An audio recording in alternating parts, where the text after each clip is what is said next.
blocking in that game. Or is there? I guess you block. I don't know. Is X block in that game and YBA were moves? No, B was to jump, so there was no blocking in that game. That's why they made it to where you had to dodge. I don't know. Maybe there was blocking. I feel like there wasn't though.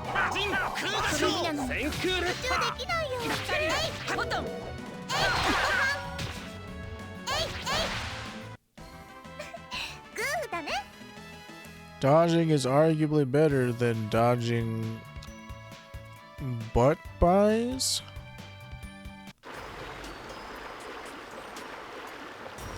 I am not sure what you're meant to type there.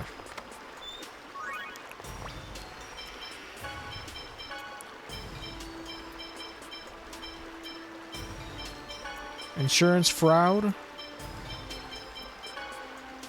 But yeah. Oh, dodging is arguably better than dodging. How's it better than dodging? Better than blocking, you mean?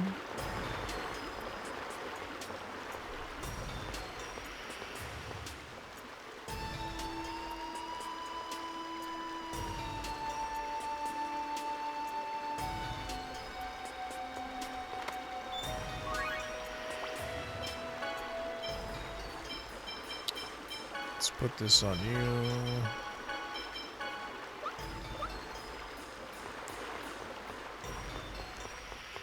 Dodging is arguably better than blocking. True, because it completely gets rid of the damage you would take.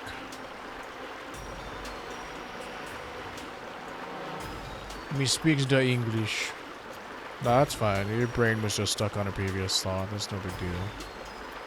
It happens to everybody.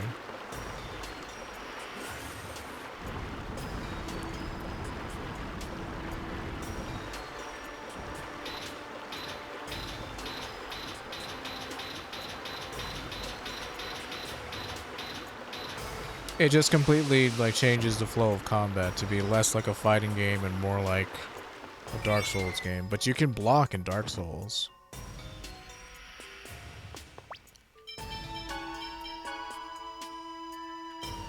You can block in Junichiro, Sekiro.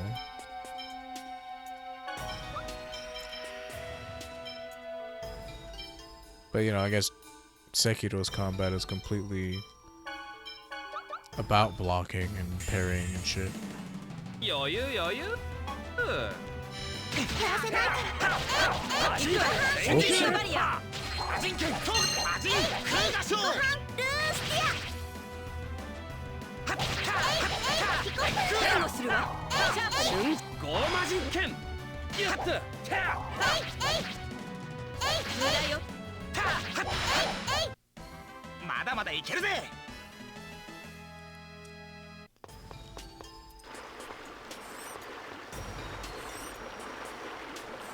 Oh, I have to remake the stupid thing. Lame.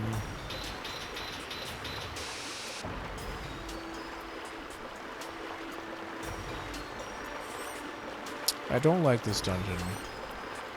It takes too damn long.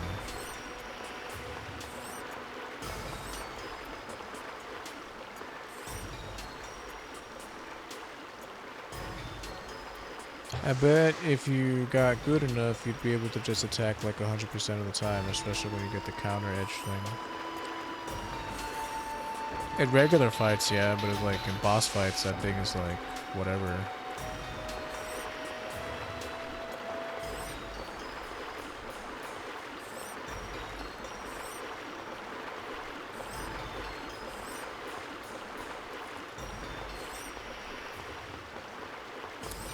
They definitely made that game all about the dodging. I mean, the Tales of games have been all about dodging since fucking Tales of Graces, because I don't know if it was because of the Wii's limited controls or what the real reason was, but like all that game was based around like moving and dodging through people's stuff, and if you did, like, you would get extra counter combo counter points to be able to do more moves.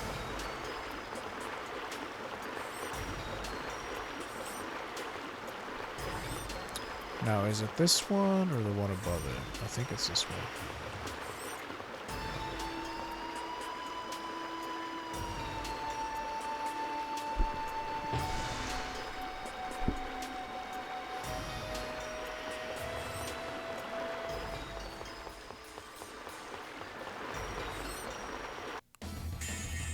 It's like the enemies in here blow, the puzzles blow.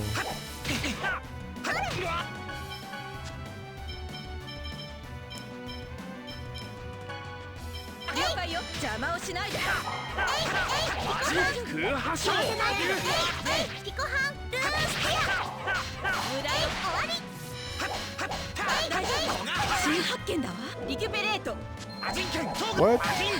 I can't understand. Easier said than done, of course. I'm sure if you're like completely just devoted a lot of your time to that game, you could probably do it. But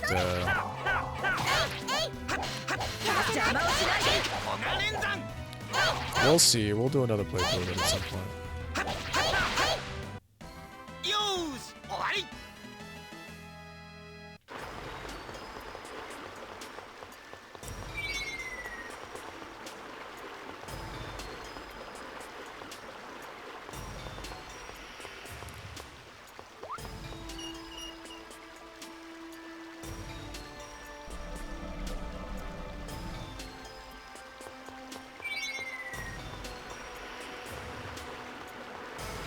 So many things to get stuck on. So many hooks.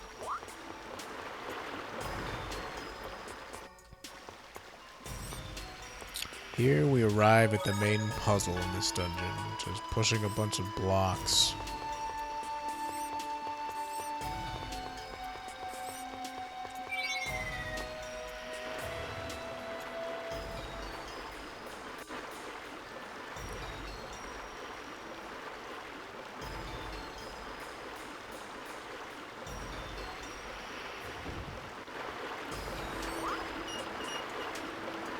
With the enemy types being so limited, I don't think it's too unreasonable to expect people to be able to know all the enemy's moves.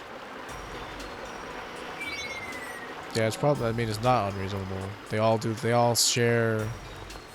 It's like there are so many attack patterns that they all just share between similar looking models.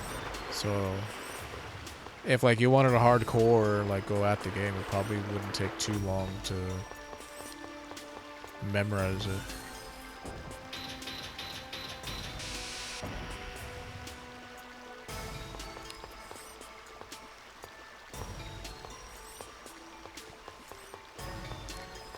It's refreshing when like the easiest things that you're gonna fight is like a flying enemy because like they're worthless most of the time. Then it's like, oh man, I gotta fight a million wolves and fucking a million bear-like creatures and a million Cerberuses and a million praying mantises, and it's like that's when it's like,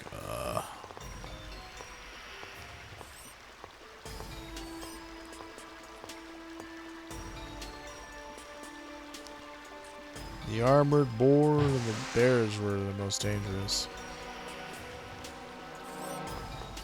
I liked those dudes because it was super easy to dodge, like the boars at least.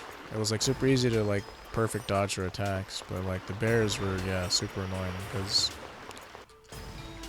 they just did a shit ton of damage and would like one-shot a lot of people if you were under-leveled.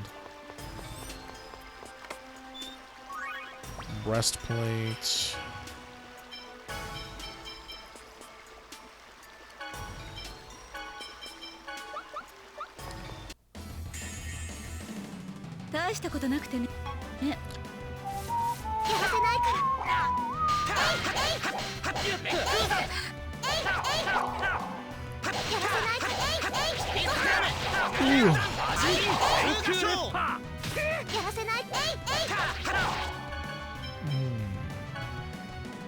Switch things up.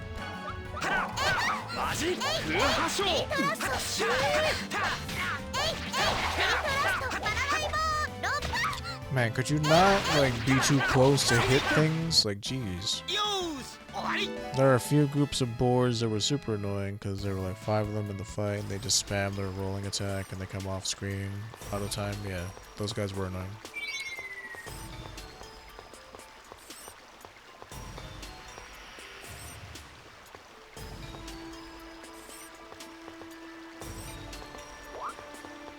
There were a lot of annoying enemy types in that game, in my honest opinion.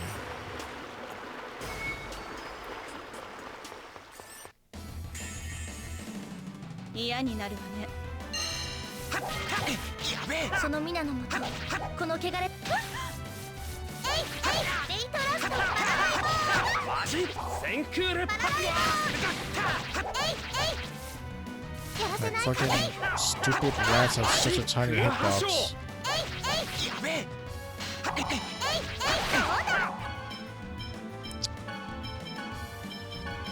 Damn rats.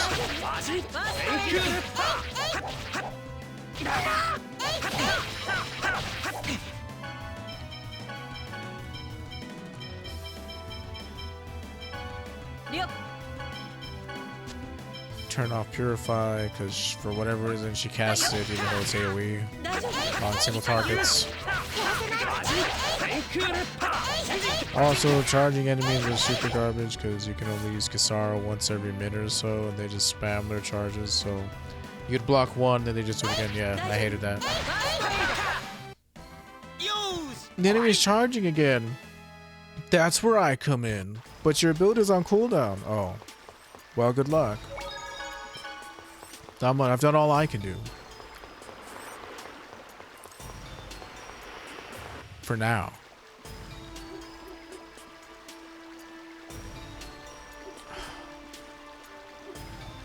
There's a cobweb when there wasn't one before. Those spiders were quick.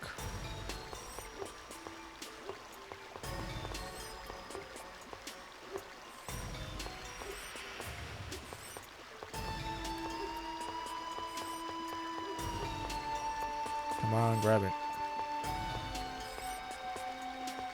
To escape the world, I got to enjoy this simple dance. And it seemed that everything was on my side.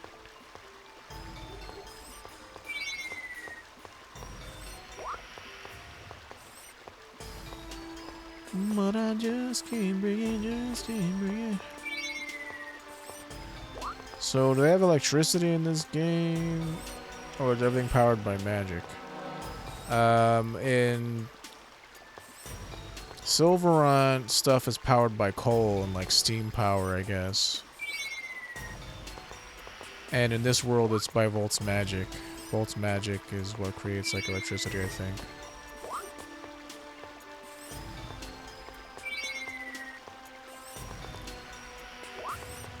Because they kind of vaguely talked about that just a little while ago, whenever we first crash landed here.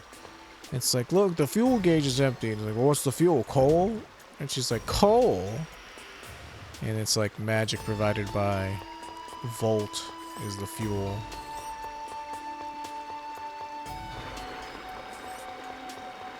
Because, yeah, I don't think there's like electricity in Silverant. At least it doesn't seem like it has electricity.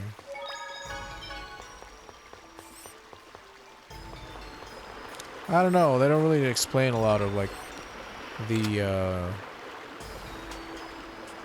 inconsistencies. Like how are the design bases being able to use Volt's magic if Volt isn't there and shit like that. Electricity is magic. How could I be so dumb? No, no. Don't be so down on yourself.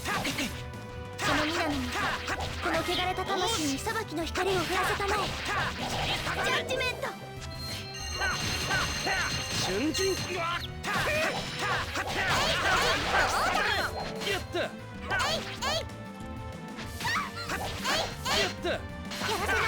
like, you know, in this world though, it's like literally made by a magical spirit. But like in our world, it's like generated through like hydro plants and shit. And also, you know, it occurs naturally in nature, but I only pick it up because it's that trash compactor powered by Volt's magic too. I mean, yeah, there's lots of inconsistencies. Like, it doesn't really tell us, so we just have to guess. But I assume that the reason why Tetheala, like, has discovered electricity is because they've been allowed to prosper for, I don't know how many Chosens have died before. This was the first one that kind of succeeded just because, you know, all the main characters decided to get in on it.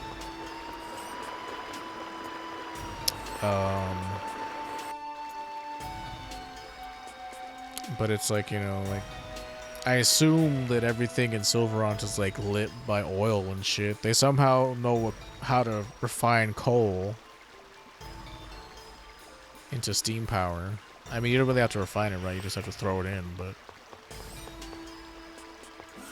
they know what coal is and they mine it and they use it for steam power. So like at that point, do they have like, they must have like candles and...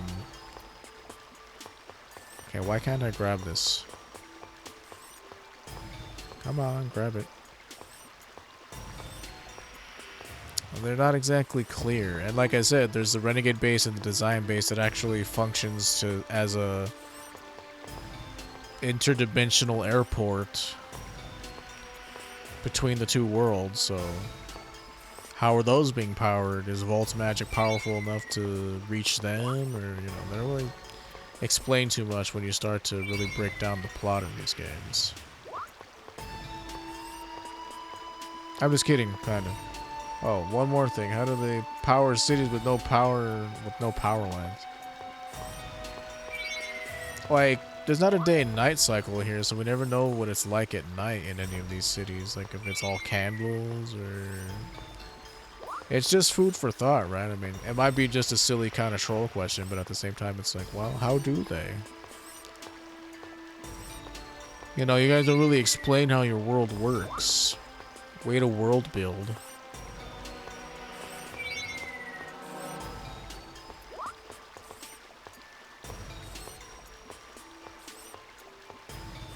It's just kind of a vague throwaway line like, oh, Volt's magic or whatever.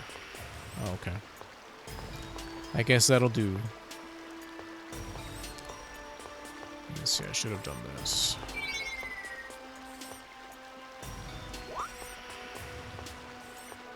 Volt's magic or something. Maybe it's like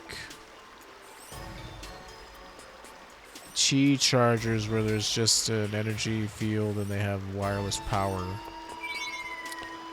I feel like X-Spheres have a lot to do with it because they seem to like also use it like in their machinery and stuff. Like charging X-Spheres with human juice or something seems to... It's like the Matrix where humans are like batteries for their technology or something. I mean, the bridge is run on X-Sphere power.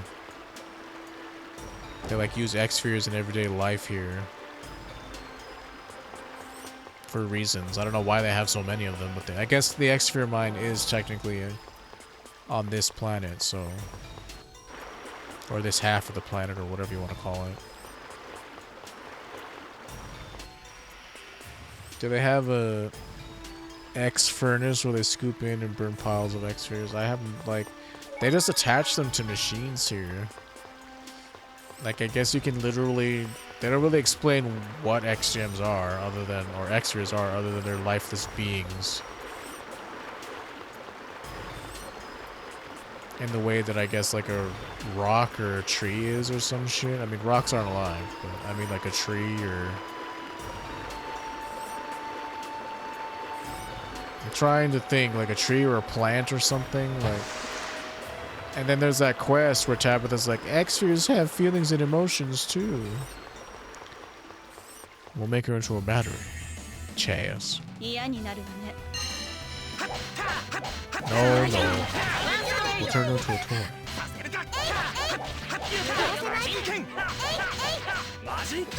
Still, I have a bad feeling about my dead wife.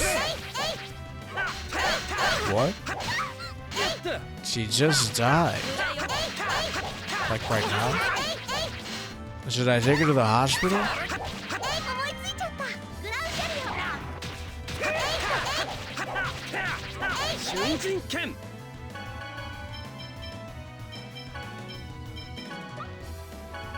I've only used this once? Damn.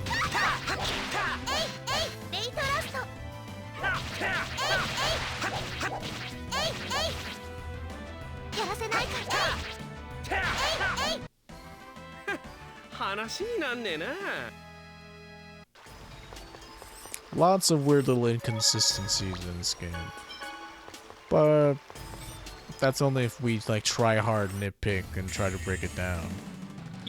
Break it down.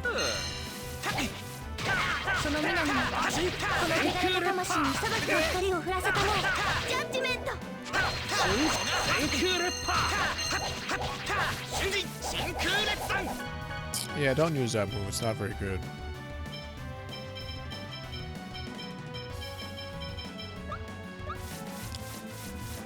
It's only good if they're like right against the wall.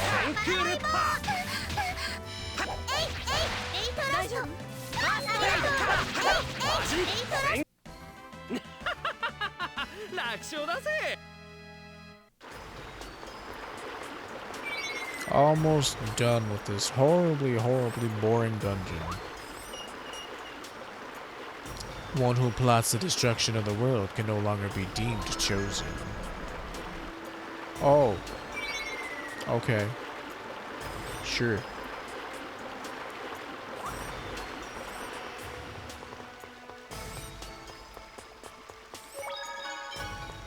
Okay, off we go.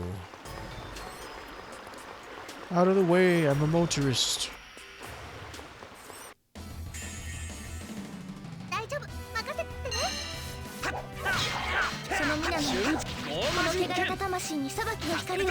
Don't let him interrupt me, you fucking beast.